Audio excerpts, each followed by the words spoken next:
Hi, everybody. Welcome to ML Chat. We are going to have a lot of fun today unpacking some conversations that we had at NABE. NABE was in Portland this year, back in mid-February, and I, for the first time, got to meet Tim in person. And so we had a lot of fun. We've worked a lot remotely together and via Zoom. But Tim, it was so fun to be in person with you at the NABE conference in Portland with icy roads all over the place. I had no idea you were so tall. The camera takes away 8 inches or something, I think. Yeah. The Nabe experience, I don't think anybody foresaw the impact of the snow and basically practically canceling the first part of the conference. But for those that made it, it really was a great experience. It was a great conference, and we heard from a lot of people who couldn't get there, right? Or by the time they got there, it was going to be time to turn around and go back. And a lot of folks from the East Coast. Our flight from Salt Lake to Portland ended up being canceled. So we flew into Seattle and drove down that night so we could be there first thing in the morning. I can't remember if it started on a Monday or a Tuesday, but it was quite the travel excursion. We made it. That was the important thing. But I really couldn't believe the 4 inches of ice that were on the road everywhere you went. You literally were on ice skates. It was crazy. Yeah, we don't have the infrastructure here for really like treating the roads or cleaning them up after the snow happens. And so it just freezes. And if you have a pattern of weather that just hangs over the city and it doesn't melt, it's kind of a recipe for disaster. How long have you lived in the Northwest now, Tim? This is year 10 for me. And have you ever seen a snowstorm like this in Portland? Yeah, we had one in, I want to say, it's like 2017. And those conditions lasted for the better part of 2 weeks, actually, Oh, of the like the frozen streets. And so I remember my kids being out of school for oh my goodness. a long while. And it actually coincided with the tail end of winter break. And so we were off of school for some time. That's when you're ready to get back to it and certainly ready to send your children off to school. We were Yeah, in that for the it. end of winter break, you're ready to go. You're like, oh man, aren't you excited to get back to school? I'm excited for you to go back to school. And then to get 2 more weeks on that. That is It nuts. was about, yeah, yeah. But I guess this was the largest snowstorm in what is that, 80 years, 70 years? Like 10.8 hmm inches, which is not a lot up in the mountains and in some places in the country, but that's a lot for Portland. No, just an hour and a half from here, that's something that happens all winter long. But down here in the valley, it sure was disruptive. And Well, so you think about it, if you were one of the conference officials for NABE,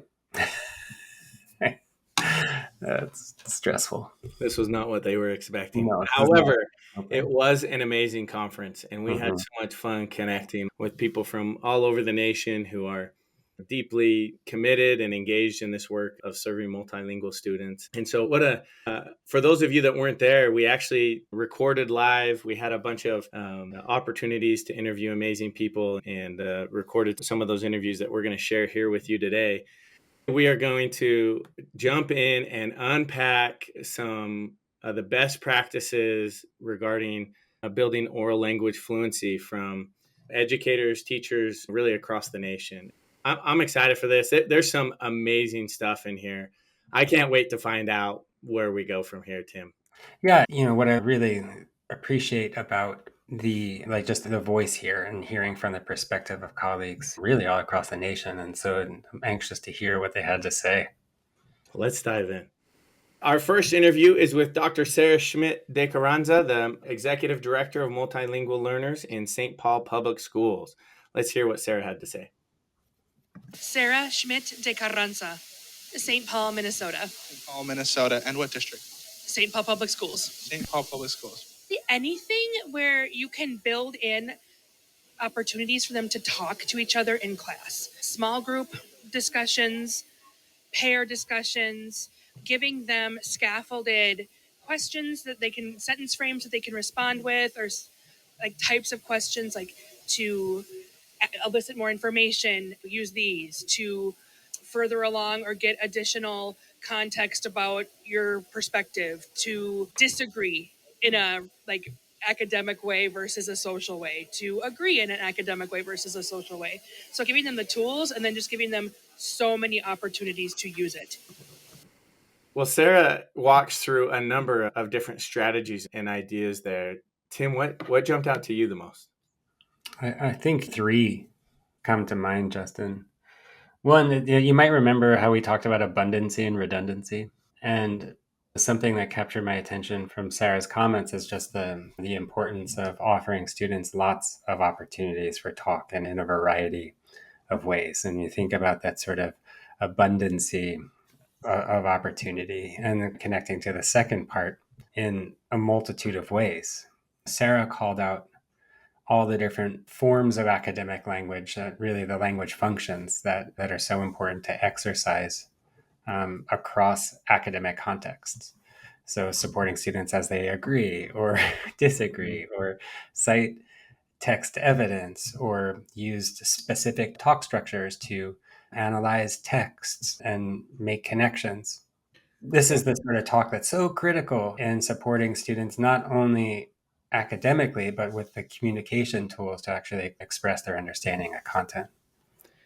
That was what really jumped out to me as well. Is just that idea of giving students different tools for academic and for social situations, breaking that down, differentiating between the two, and then putting them in those different groups or whatever it might be to give them a chance to have an abundancy of redundancy. I love that. That is so good. So just lots of opportunity to use that language, and that is a best practice. For sure. And then I guess the third thing that struck me is, and sort of implied in Sarah's comment, but our role as teachers in creating that space. And so much of that has to do with the ways in which we design tasks with intention for talk, where talk is a principal ingredient in negotiating new content for meeting, in expressing understanding of class concepts.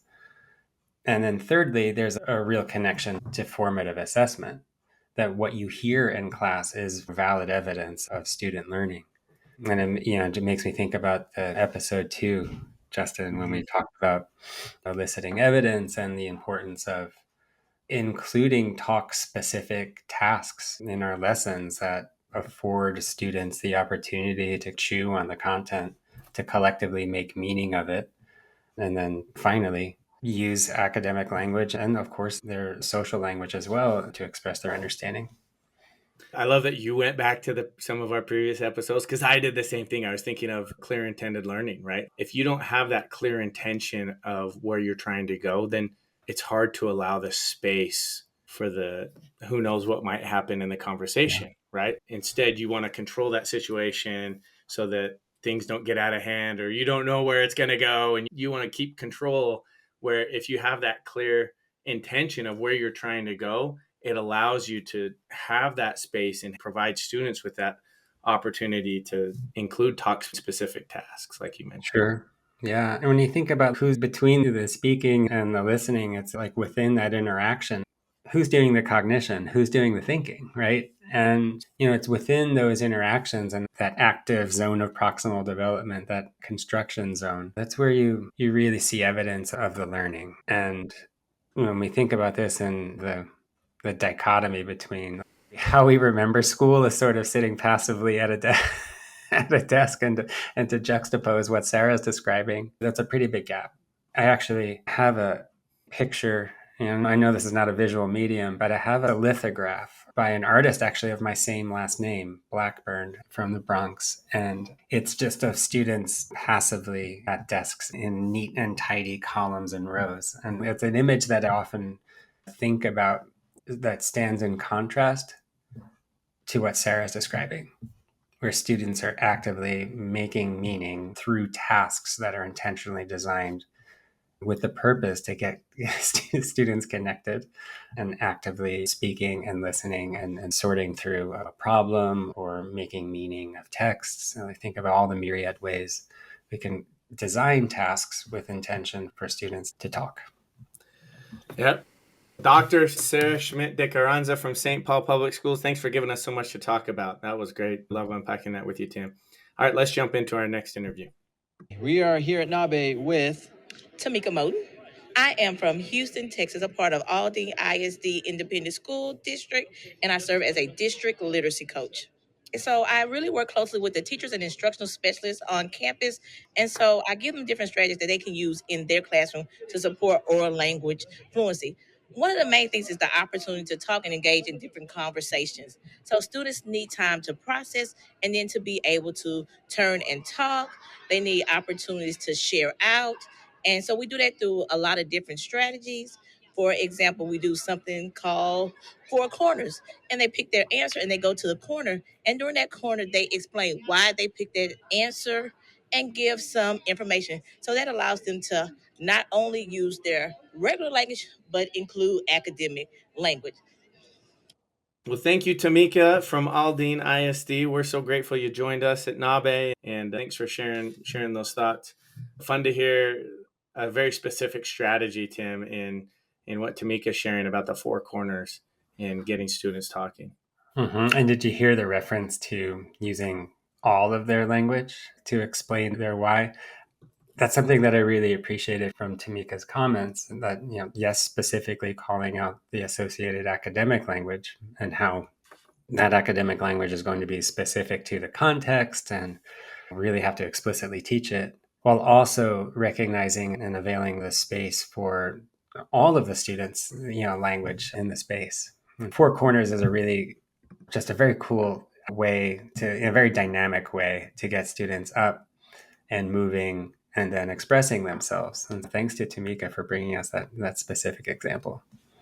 I love the idea of getting students moving, and talking is an active thing, right? Like, in order to use our productive language, we've got to be active, and getting our body moving actively, I'm sure, can really help with that.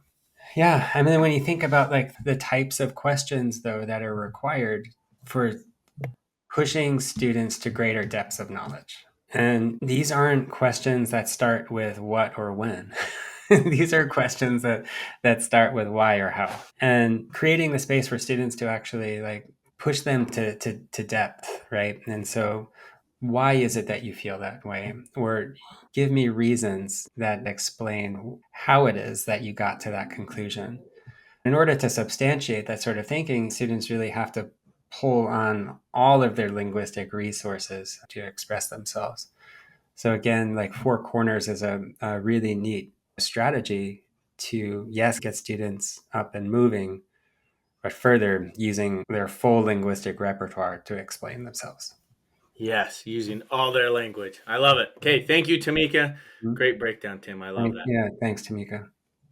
Our next interview is with Zabdi Gonzalez out of McKinney ISD. Zabdi is the Senior Director of English Learner Support.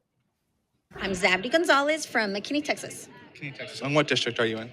McKinney ISD. McKinney ISD. So one of the things that I've found the best way to develop that oral language fluency is just giving them opportunities to talk to each other about themselves.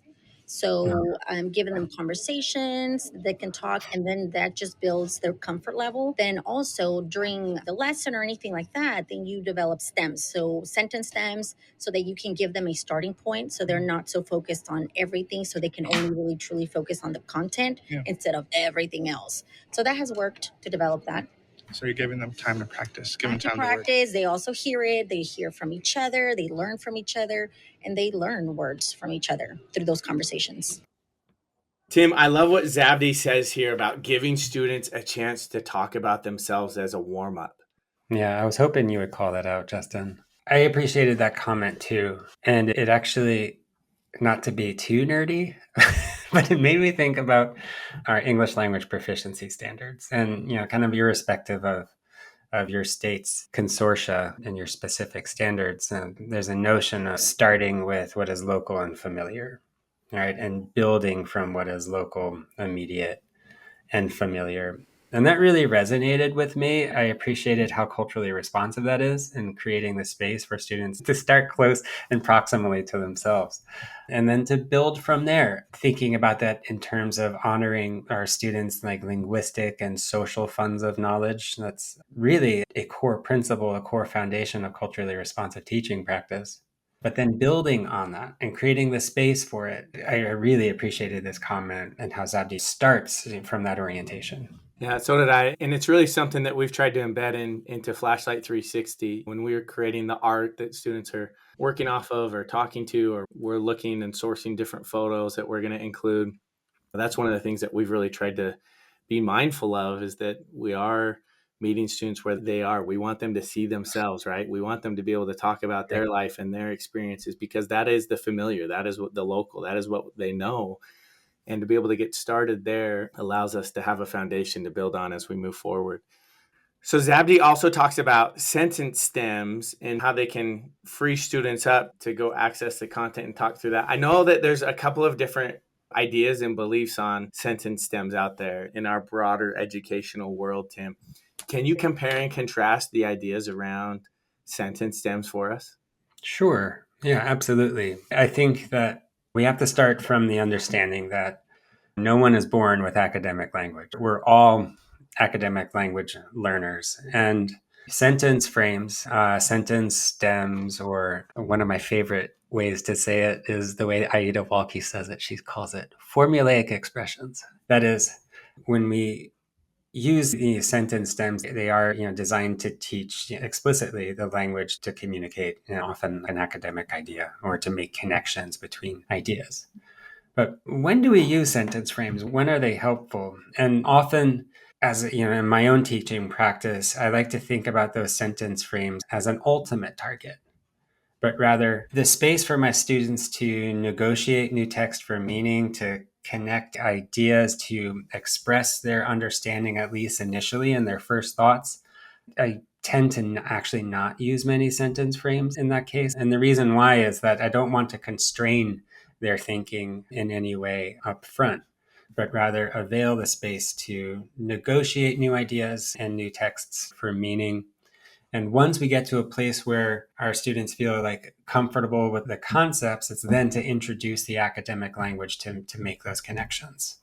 So it's interesting. So some teachers might be using sentence stems as a form of scaffolding earlier on for a student in their language development journey, if you will. But it sounds like you would like to use it more as an instructional tool further along the line, maybe when a student has the social language and they're building academic language. Am I reading that right? Not necessarily in terms of like their own progress, because we can't really bifurcate the social language and the academic language. That is, we wait to introduce academic language after they have social language. We can't do that. We don't have the time. Our students don't have the time for that. But rather, I think about it more in terms of moments in a lesson.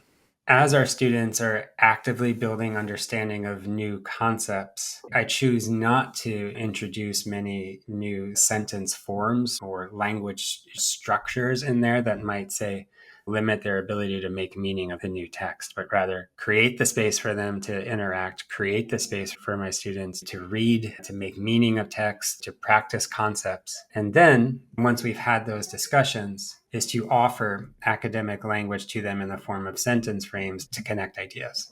So in the context of, say, lesson moments, Justin, this is basically a question of the space to negotiate, the space to connect. And then once our students have had the opportunity to access the content, is to then offer a frame or formulaic language that pushes them to actually apprenticing in those academic talk structures. Okay, so then to kind of walk back what I said earlier, then just from a summary standpoint, this is more for my learning than probably anything else here. But what you're saying is you like to see sentence stems not necessarily as a scaffolding early on to get students talking about it, but instead to use it further in the lesson to help them go further. That's exactly right. I like that. I think that's awesome. Thanks for working through that with me and thinking about that. I think there's tremendous value in that. And frankly, I think there's a number of people that are going to benefit from that. For our next interview, we're going to head down to the land of enchantment. Even though we're in Portland, that was anything but enchanted. It was just frozen. And we are going to hear a little bit from Bridget Hanzopoulos, who is an instructional coach in Gadsden ISD. Bridget Hanzopoulos. Bridget Hanzopoulos, where are you coming from? Gadsden Independent School District in New Mexico. What we use is the Project GLAD strategies, and one of the strategies that we use, but we also learned about here, is using the pictorial input chart and using a lot of visuals for students that are learning a second language. not just visuals of pictures, but doing hand gestures and being able to really give them a big picture of what they're learning. 2 really solid Jedi ESL moves.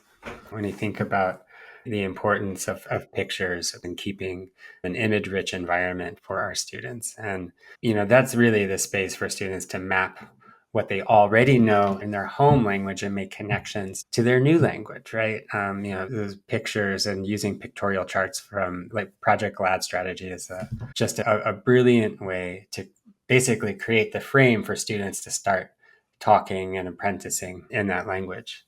The second part of what I heard from Bridget that I really appreciate is the use of total physical response, of actually connecting that language with some sort of a gesture. And Project GLAD does such a great job of bringing songs and gestures into the classroom. And so it should be said that those strategies really do create the space for students to practice language in a light way. But again, Bridget bringing to us crucial language-rich teacher moves and using imagery for affording just the space to make connections from one language into another, and then to associating new language with gestures. I love this. Thank you for unpacking and thinking about that, Tim. We obviously feel really strongly and understand the importance and the research behind using lots of visuals and allowing students to use all of their language and kind of talk into that. Just for those that don't know, everyone's probably pretty familiar with Project GLAD. It's out of the National Training Center. And GLAD, let's see, I was just going to tell everybody what GLAD stands for, which is the Guided Language Acquisition Design. They've worked hard to cultivate SEL competencies of self-management, self-awareness, and a lot of different things, but also around language acquisition. And there's a lot of great strategies that we can unpack just diving into that. Tell me a little bit more about hand gestures and how those might be used, Tim, in the classroom. Justin, it really goes back to, I guess, an important principle of language development that was referred to as total physical response. Have you ever heard of TPR? I haven't. No, that's good. Yeah. So TPR is like a tried and true ESL strategy. And the premise of it is that we can learn new language by associating it with a particular gesture or a particular movement. And so, for instance, if you're learning the verb jump, right, and jumping, that you do so by jumping. Yeah, that makes so much sense. Yes. Or run and running, and you're running in place, right? Or you're reaching. And of course, it's not just limited to verbs. Actually, another great way to teach prepositions is through total physical response. And you're thinking about like on top of the chair, under the chair, actually physically moving objects associated with particular prepositions. But the notion here that Bridget brings us is by starting with imagery and then moving students along to associating the new language generated by the imagery with an associated movement. Total physical response. I love it. And so she just mentions hand gestures, but man, there's so many different ways that you could use that. I love that idea of if you're teaching an action like jumping to actually jump. Like this is not your neat and tidy rows, sit and get classroom. This is chaos, jumping, reaching. I love this. That's a classroom I want to be in. Oh, yeah. I guess I take issue with chaos. Yeah, in the sense that TPR is really meant to be, and Project GLAD in particular, really do offer teachers routines. And so I'm not being a contrarian in the least, just to offer to our colleagues that what we're after here are predictable routines and reliable routines for building language throughout the school day. That's what Project GLAD is all about. I love that. Yeah, that's fantastic. Chaos is probably not the right way to describe that. All right, let's jump into our next interview with Leah Johnson. Leah is an elementary school teacher in Aldine ISD in Texas. So we are going back to Texas. Leah Johnson, where are you from? Houston, Texas. Ooh. Awesome. What district are you in? I'm with Aldine ISD. I have my students talk out loud with it, so they read it and then they say their answer out loud first. We have a lot of discussion within our classroom. I'm a fifth grade teacher, so they're big on just reality, what's going on in the world. So having those discussions, but also there's this resource and it is called Flipgrid. Flipgrid is a resource that we use. Is basically students are able to record themselves but they're talking, and so they can do audio or video, but they're able to talk. And even with us talking about those real life situations or events that are going on, able to kind of do it like a newscast. Oh, wow. And so that allows for them to also be able to speak and learn and speak out more as pertains to the things that they see going on in their opinion. So it's like just a free for all. Like, I'm not going to tell you your opinion. You tell me your opinion in the Flipgrid. You make it like a newscast, and then we're able to go back and watch it as a class or either individually, and students are able to go in independently, give their comment to it and everything. So I think that's been the best strategy that I've used so far in my 7 years for oral language fluency. Just talk. Yeah, exactly. Just talk. Just get them to talk and get them to sharing out with other students. I'm big on letting my students lead the class. I'm only a facilitator. I'm not the teacher. So I facilitate and they lead the class. And I think that's the best way, is letting them lead the class, talk things out, talk to their peers, talk to each other, share out their opinions on what's going on, have that open dialogue and that open conversation, allow them to use their home language while also still trying to learn English at the same time, which then also builds community within the classroom. It's just, I like when they're able to lead, but also just letting them just talk, letting them just have it out. Now, of course, as teachers, they gotta get quiet sometimes, but just allowing them to just have the fluidity in the classroom. It's their learning space. So let them lead and I usually let my kids lead with talking and discussion. I'm not the teacher. I'm the facilitator. Boom. Man, Leah Johnson over here dropping amazing ideas and knowledge. Man, she is next level, Tim. Yeah, actually, there were a number of moments that really just warmed me. I felt I had just like immediate connection to Leah. Firstly, I am the facilitator. And that really resonated with me, as thinking about our roles as teachers as creating space for students to make connections. And she went on by saying how she even does so to create community, with the purpose of creating community and that culture of safety. And within that safety, like having the space to process in the students' home language, using all of their language to communicate in class. And boy, that just really resonated with me from a classroom culture perspective, and thinking about culturally responsive practice insofar as creating spaces for students to make meaningful connections. But then she prefaced that classroom culture conversation with a discussion of relevance. And that is, having topics that students want to talk about.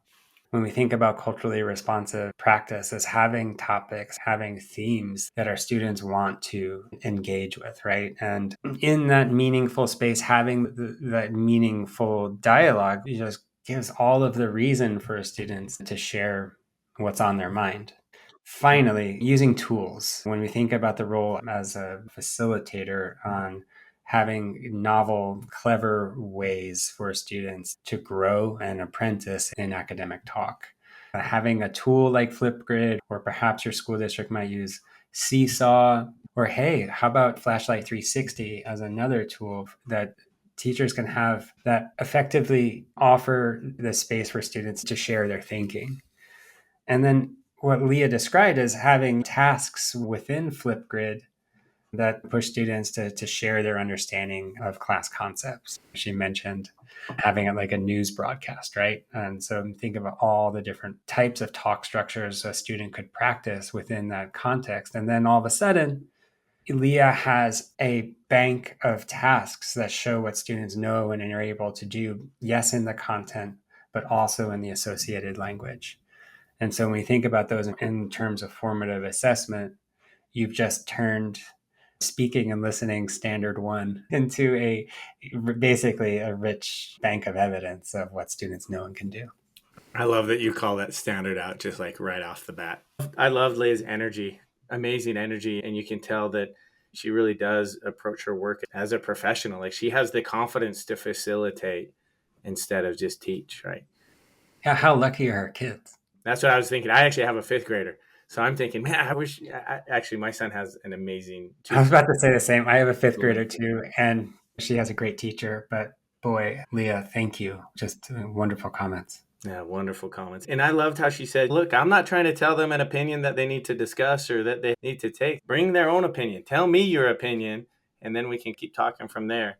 Yeah, that's fantastic. As far as Flipgrid and Seesaw work so good for just getting students talking, really that was, in many ways, that's where Flashlight 360 came from. Is a lot of teachers just wanted something that had more of a framework and more structure that was geared around prompting students, getting them talking, and then having a rubric and an understanding to be able to provide feedback to students, provide them with learning goals, and maybe give a score of some sort. And that's what we built in on the back end of Flashlight. So now it's not just students talking, which is actually fantastic. We just want students talking as much as possible, but it also gives a framework to understand and measure, speaking and writing that productive language. Our next guest at NABE was Lillian Ardell. Dr. Ardell is actually the founder and lead staff developer at Language Matters. Let's jump in. My name is Dr. Lillian Ardell, and I'm with Language Matters. Since I work with teachers mostly, I work with the teachers that support students. I help them think around biliteracy practices. Oracy is certainly one of the fundamentals. That students should be speaking more than teachers is one fundamental that I often message with teachers. Insofar as writing, that there are inextricable relationships between what you think, what you say, and how you write, and that there should be equity around those three spaces as well. And fluency is nice, but it's not the end all and the be all. And sometimes you need a little productive struggle in those spaces too. Something that I appreciate that I heard was around the value of productive struggle. And it makes me think about our prior conversations we've had about students just having the space to apprentice and grow in language, and hearing the first part of our comments around biliteracy and having that active biliteracy zone, students using all of their language and the productive struggle, right, of using that language for a particular purpose. And so, all this to say, it brings me back to that prior conversation around like the value of that space and the kind of like the freedom to use language for a particular purpose without constraining it so much with a firm sentence frame. That what I heard in this comment is really the importance of student talk and the relationship to thinking. So when we think about who's doing the talking and the listening, is really a question of who's doing the deep cognitive thinking, who's doing what I like to refer to as the heavy cognitive lift. I don't know if you've ever been into a classroom, Justin, where it just looks like the teacher's working too hard. And oftentimes that person is doing most of the talking. And then if you were to cast your gaze out onto the students, what are the students doing? And all too often, it's the students sitting pretty passively, taking information in. And I like to think about classroom discourse like a highway. And so, Lillian, and calling out this really important point that she shares with colleagues around who's doing the work, right? Who's doing the thinking, and really the speaking, the listening, the interaction is just great evidence of that. Yeah, and I love how she's talking about needing that space to think, speak, and write. And I just love the way that you talk about that opportunity to apprentice in the language.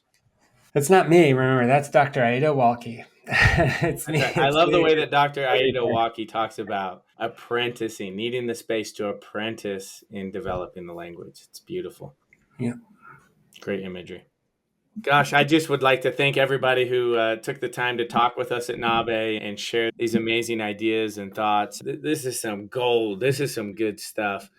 Tim, what jumps out to you the most from our interviews today? What are you going to take with you to Tiger Tualatin School District? Sure. Thanks, Justin. Firstly, just an appreciation of our colleagues, not only for sharing their perspectives, but also for the great work that they do. And additionally, I guess there's three things that really jumped out at me from these perspectives. It's firstly, like just the intentionality around like the task design, like being very mindful up front of all of the language development opportunities there are throughout the school day. And the second part about that is like when we think about those language development opportunities, there is just the connection to student oracy. That is, exploring moments in our lessons for our students to connect and collectively make meaning. And we heard colleagues call out their role as facilitators of that space.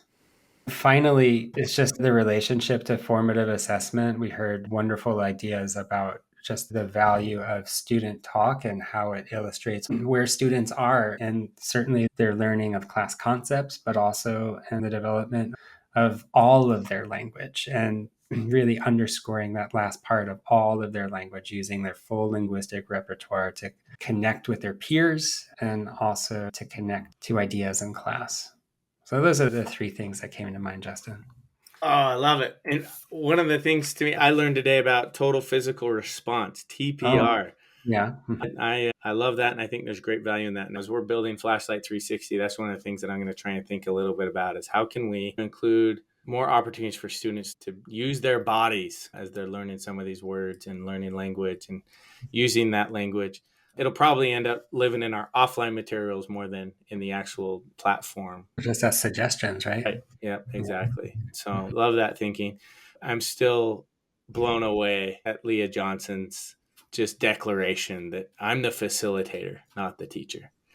And that just really resonated with me. And I love the energy that she had around that and the confidence that she had in that. And I just think that is the sign of a teacher who has gone pro. I just love that idea of people going professional, right? Like just because you are a teacher or you are an author or you do writing or you do whatever it might be, I love this idea of deciding that you're going to go pro. You're going to go professional. And I think there's a next level you get to when you make the decision that you're going to be a professional and be the very best that you can be, which obviously Leah has done that here.